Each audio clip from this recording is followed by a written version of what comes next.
it's Alice, and today it's time to talk about the books I read in October. This month was the best reading month that I've had all year. Like, I had such a good time with my reading this month, which makes me really happy because October is one of my favorite months of the year, and I have so many books that I try to squeeze into my autumn reading, so I'm really pleased that I actually managed to read a whole bunch. So I've got 10 books to talk about, which means that this might be a little bit of a longer one, so get comfy, grab yourself a drink, snacks, everything you need, and let's get cracking. The first book that I finished in October was Chapter and Curse by Elizabeth Penny. This is a cozy mystery, and in it we follow this librarian and her mother who move from Vermont to Cambridge in England to run the family bookshop, and then when they get there, not long after they get there, they have this poetry reading, and during the poetry reading, someone is murdered with our main character's aunt's knitting needles. This was a very enjoyable book and it was very entertaining, but it's definitely on the lighter side, and although I really enjoyed it, there were some things that I didn't love. The best part of this for me was definitely the setting, the cozy vibes, and the fact that it's just a very enjoyable and easy book to read. I really like that Cambridge almost feels like a small town in this book, so it has like small town vibes, and I think getting to know like the local community in the book was great. The murder is also intriguing, like the setup is really good, but I do think that like halfway through the book it's pretty obvious who has done it, at least it was to me, which is a little bit surprising because I usually don't figure these things out when I'm reading mystery novels. I also think that there are a lot of interesting characters in here. We've got quite the cast of characters, and although I enjoyed getting to know them, I did miss a little bit of more backstory to some of them, especially the characters that we spend the most time with, like our main character. There are also some things in here that felt very convenient to me, like the way that some of the characters assimilate to life in England in like 2 days, and then there's a very obvious love interest from like the second page.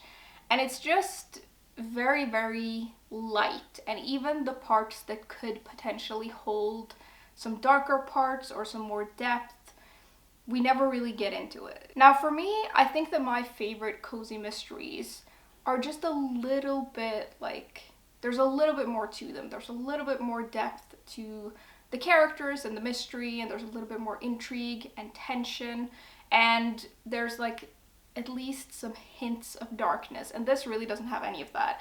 I think that this is one of the lightest cozy mysteries that I've ever read, and I do wonder if this is actually more traditional cozy mystery or it's more conventional cozy mystery than I'm used to.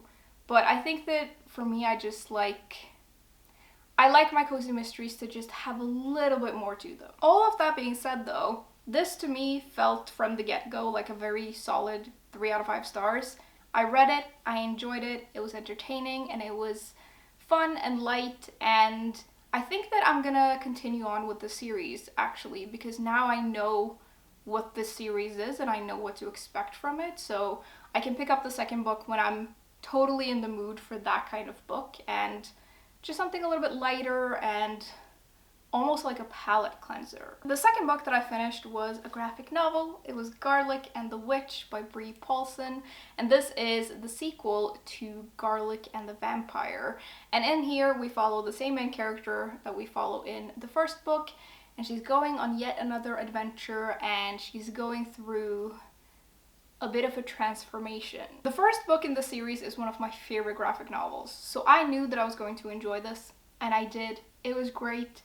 I just love these books because they're so heartwarming and lovely and just a delight to read. I also just love the artwork in here. I love how the characters are drawn and like their expressions and all of that. And I think that the color palette is very autumnal and lovely. And I like that in here we get to see some different places in this world. I really enjoyed that. And I do love the vampire character that we meet in the first book. I think he's great. I feel like these books are perfect for when you're having a bad day and you need something to cheer you up, or you just need to escape for like half an hour.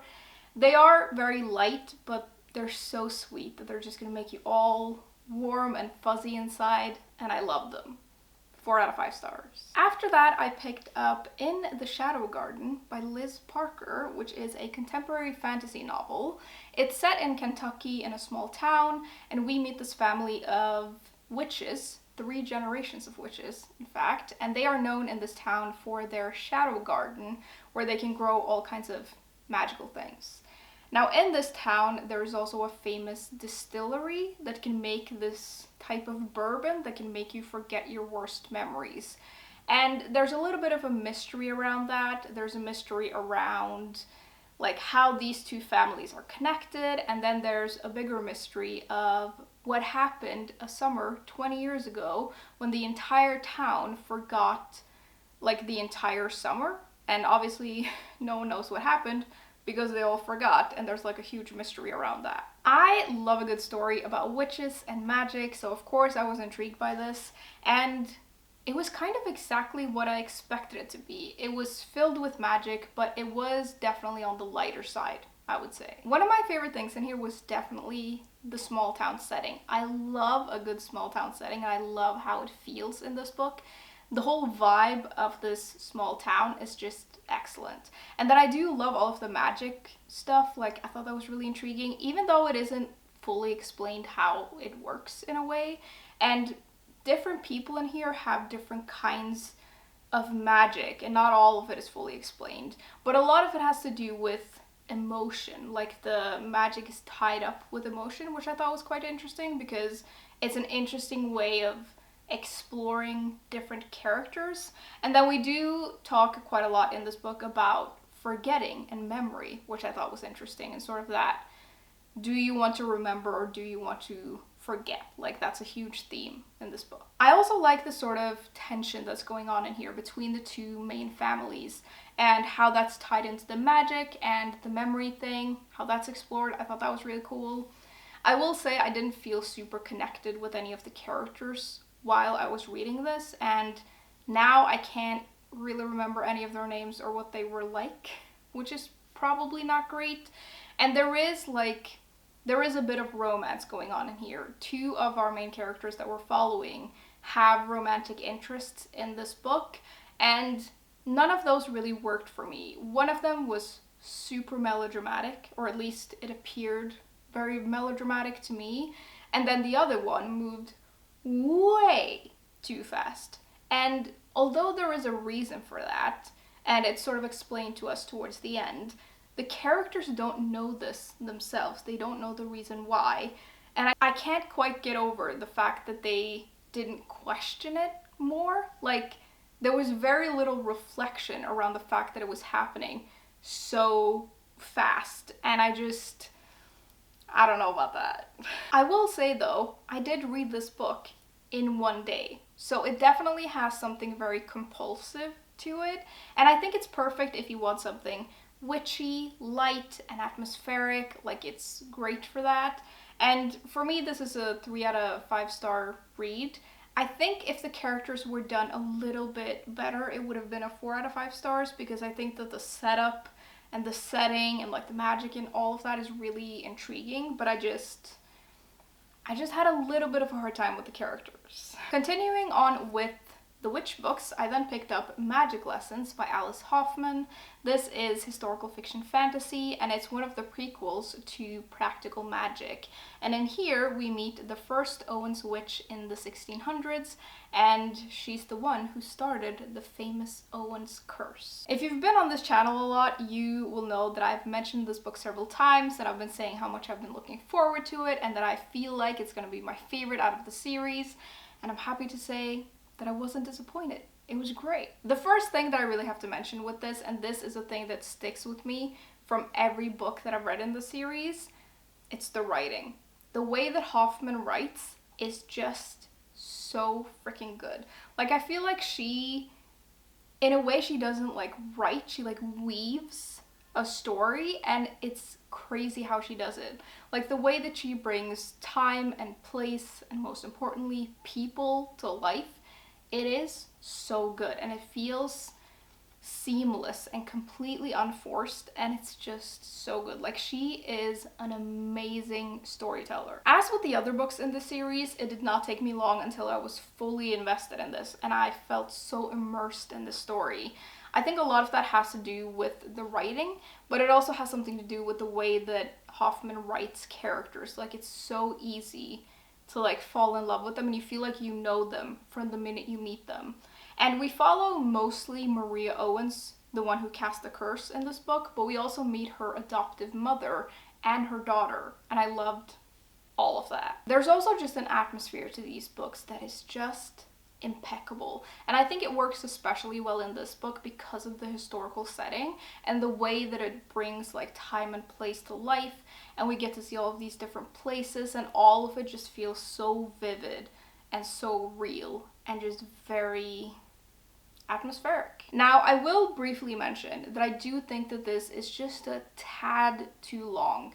And I was really into this book. I was really, really enjoying it. So it didn't really bother me that much. But there were a couple of points where I was like, I feel like this is dragging a little bit. Then I also, and I don't know if I'm the only one who feels this way, but I thought that the end would be more dramatic. I don't know what I expected, but I felt like there was, I don't know, I went into this thinking that there was going to be a lot about this curse and a lot around that, and the book is mostly about the main character and her life. And I thought that as she's the one who starts the curse, that it would, I don't know, I just thought that the end would be a little bit more dramatic, and I feel like maybe it wrapped up just a little bit too nicely. This feels like a very solid 4 out of 5 star read for me, and again, the writing is just so good and I love it. And I was right in thinking that this is my favorite out of the series, but I will say the other prequel, The Rules of Magic, comes at a very, very close second. I think it depends on like what day you ask me which one is my favorite. Like, it's hard to choose, but this was very, very good and I loved it. Then I finally got around to reading this book. This is The Sweetness at the Bottom of the Pie by Allan Bradley.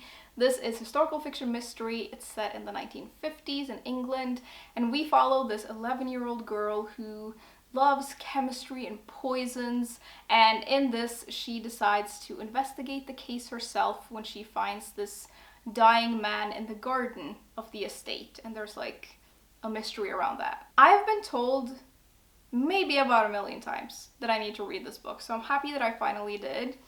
I had very, very high expectations of this book, and I'm realizing that I also had kind of particular expectations for it, and unfortunately I think that that affected my reading experience of this a little bit, but don't get me wrong, I really enjoyed it and I really liked it. This book has a very particular tone to it and a very particular writing style, which I wasn't really expecting, and it took me a little bit of time to get into, but once I was into it, I really, really enjoyed it.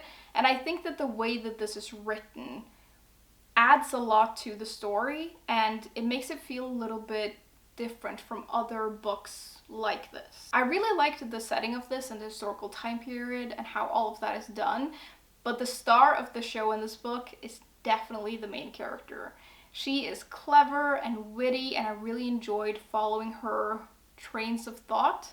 Like, being inside her head was very interesting. She is also quite young, which you can also kind of tell, and although she's very intelligent for her age, you can sort of also see that there are some things that she doesn't fully understand. I do think though, and this is entirely my own fault, I just think I went into it with a different kind of expectation.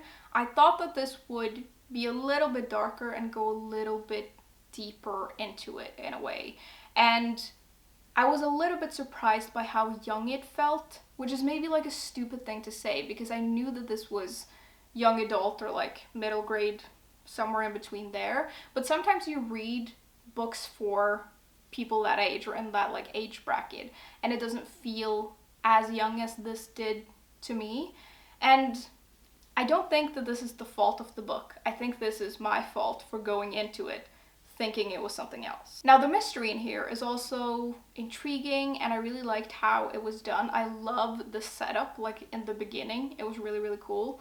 But I did kind of figure it out in a way. I didn't fully figure it out, but I had a lot of suspicions, and I wasn't wrong about any of them, if that makes sense. All of this being said though, this was a very fun read, and I flew through it once I'd gotten into it. Like, it was a very fun, light read. I gave it a 3 out of 5 stars. I think that it maybe would have been a 4 out of 5 stars if I had gone into it with the right mindset. I think that this is just one of those cases where my expectations were just very, very high.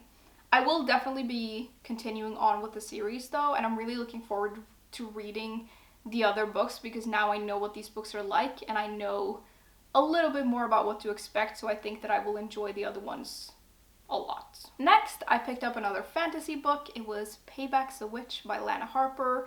This is like contemporary fantasy romance, and it follows this character who returns to her small town after having basically exiled herself after this bad breakup. And the reason that she returns to town is because there is this tournament that involves the 4 founding families of this town, and this is held like every 50 years, and she is a descendant of one of the founding families, so she kind of has to participate. Well, this was quite an interesting read, and I have many thoughts about it. My enjoyment level of this book was very high. Like, I was really into it, and then occasionally something would pop up that would just pull me entirely out of the story, and I obviously didn't enjoy that as much. So firstly, I think that the concept of this book is great, and the whole magical tournament thing actually turned out to be a lot cooler than I thought it was going to be, and it was also a bigger thing than I thought it was going to be when I went into this, and I really, really liked it. I also really love the magic in here, and I love how the magic is so deeply ingrained into the setting, and you really get a sense of that. And I love, again, I love a small town. I love the small town in this, and the autumn vibes of this book are immaculate. Like, it's so, so good. It's set in the weeks leading up to the end of October and like Halloween, and like the atmosphere was just so, so good, and I feel like I read it at the perfect time. Now, the writing style in here is quite particular, and I think that it's the kind of writing style that not everyone is going to get on with, and to be honest, sometimes I couldn't really get on with it. The best way I can describe it is that it's like snarky and quirky, and I think that it's very difficult to write like that without it feeling like you're trying too hard. And I think that this, although I really enjoyed it, I do think that you sort of get that feeling a little bit sometimes. The characters in here are, I mean, they're okay. I think they could have used some more work, and I think that at least the main character and some of her, like, people in her age group felt a lot younger than they're actually supposed to be. And then there's also this, like, weird thing going on with the dialogue, where sometimes the dialogue feels off because of the way this is written. Everyone is so quirky and snarky all the time that it's hard to distinguish different characters' voices, which threw me off a little bit. I also think that sometimes the motivation for certain actions were a little bit flightier than maybe they're supposed to be, and I think sometimes the choices of the characters are a little bit obvious, but then also sometimes they don't make sense. And I don't know if it's really supposed to be like that. There's also a pretty big romance plotline in here, which I enjoyed for the most part, but occasionally I had to roll my eyes a little bit because some of the dialogue was just a little bit too cringe for me. Also, again, these characters are not in their teens, but in some of the moments when it came to the romance, they almost acted like caricatures of teens, which, All of that being said though, did I enjoy this? Yes. Did I have a good time reading it? Yes. Did I roll my eyes maybe like 50 times while making my way through the story? Yes. Was I weirdly invested by the end? Yes, I was. So the only rating that I can really give this is like 3 out of 5 stars because I really enjoyed it and I had a good time with it. It's the kind of book that I would only really recommend if you want something cozy and charming, and if you want something a little witchy and atmospheric, but also if you want something kind of ridiculous and dramatic and filled with characters that sometimes are a little bit dumb and they make decisions on like weird grounds and not all of it makes sense, and sometimes they're just kind of stupid, but then also sometimes you really like them. Like if that's what you want, here, enjoy. Then we have a book that I read I sort of dipped in and out of throughout October. It was The Sister Who Ate Her Brothers by Jen Campbell. And this is a fairy tale short story collection, and it's filled with fairy tales that have been retold to more closely resemble their like dark original form, but they're also rewritten so that they're a little bit more inclusive. And all of these stories are also illustrated. So there are illustrations on the pages, but also like these full page illustrations throughout the book. This was exactly what I thought it was going to be. It was a treat to read and it was perfect to read during October. A lot of these stories I was not familiar with before reading this because they're actually from all over the world, which I thought was really cool. And a lot of the fairy tales that I grew up with, most of them are like European centric, so it was cool to read stories from other places as well. I was, of course, familiar with the Norwegian one, and I really liked the one that she picked. And I like that these stories, like this does exactly what I thought it was going to do. The stories are a little bit more inclusive in the way that they're written, but they're also darker and they more closely resemble what fairy tales used to be, which were pretty dark stories. I also really enjoyed the illustrations throughout this. When I first got this book and I was flipping through it, I knew that it was illustrated, but I didn't, like when I flipped through it, I didn't know if the artwork was like quite my style, but now that I've read this, I see how well it fits with the tone of the book, and I really ended up enjoying the artwork as well. And I love how there are full page illustrations, and also there's always something to look at when you're reading this, which I think is great. This is a solid 4 out of 5 stars for me, and definitely a book I'm gonna keep and reread throughout the years. It's a real treat of a book. Second to last, I read The Silent Companions by Laura Purcell. This is historical fiction horror, and in the beginning of this book, we meet a woman who is in an asylum, and there is a new doctor there who is trying to get her to tell her story. And she's gone mute, so she doesn't say anything, but the doctor encourages her to start writing down her story, and she does.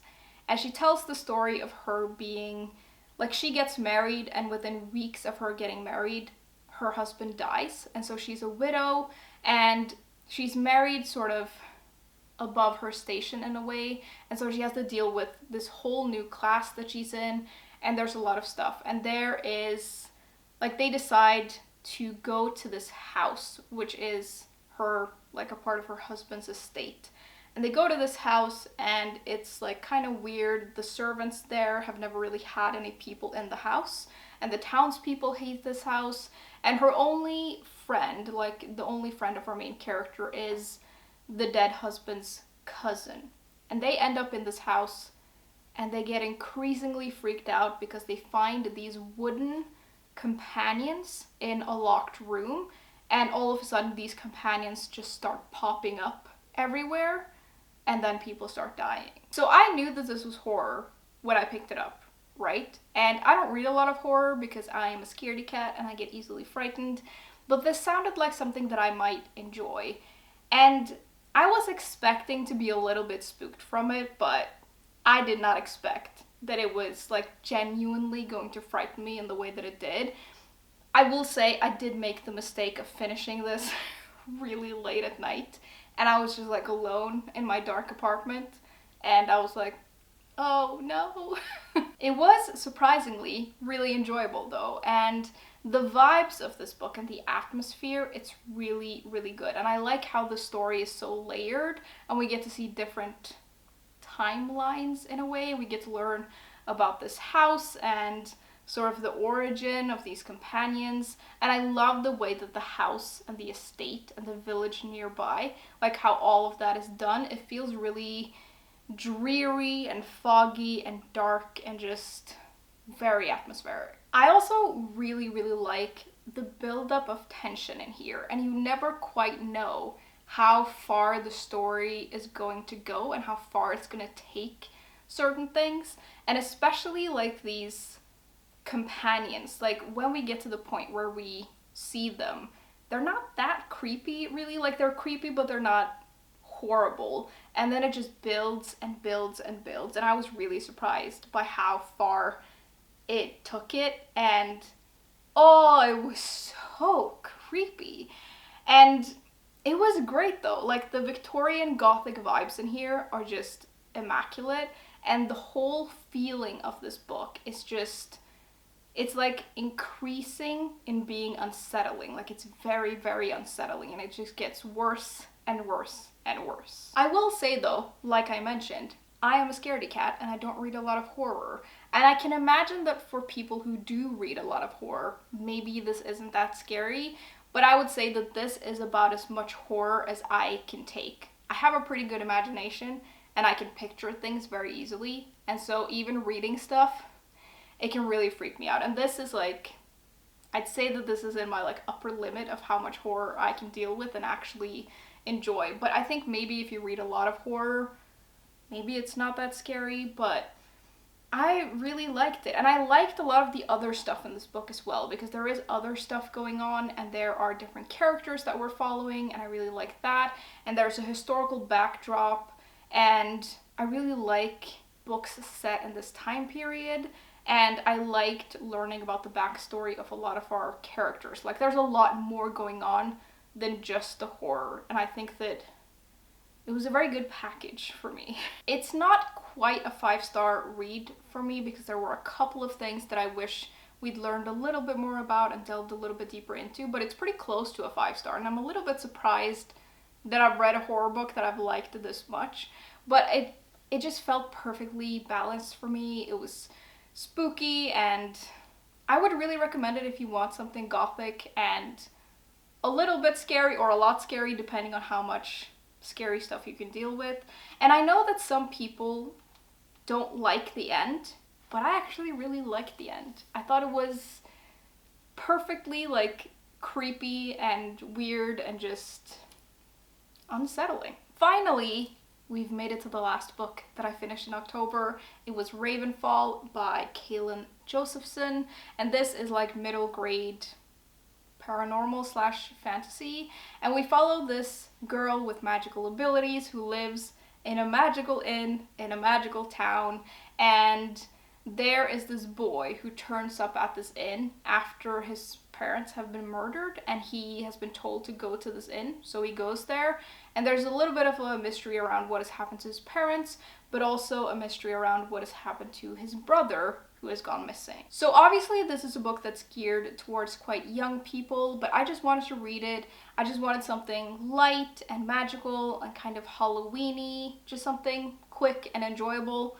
And that's exactly what I got. I think the premise of the story is great, and I love the setting and this like magical inn. It has a very autumnal feeling to it. It's set in the weeks leading up to Halloween, so obviously it's very autumnal and Halloween-y, and I love the setting of this inn because this inn is like its own entity. It's like a living thing, and it can like move about and move things within like the house, which I really enjoyed. I thought that was very cool. And then there's also some like magical creatures in here as well that I just love. I did probably enjoy those things the most, like the setting and the house and just the vibes of it, but there is a mystery in here as well, which is intriguing but a little bit predictable. And it's the kind of book where when I read it, I was never really worried about things not working out, if that makes sense. Like there wasn't that much tension to this, I would say. It was just a fun, quick little read, and it was definitely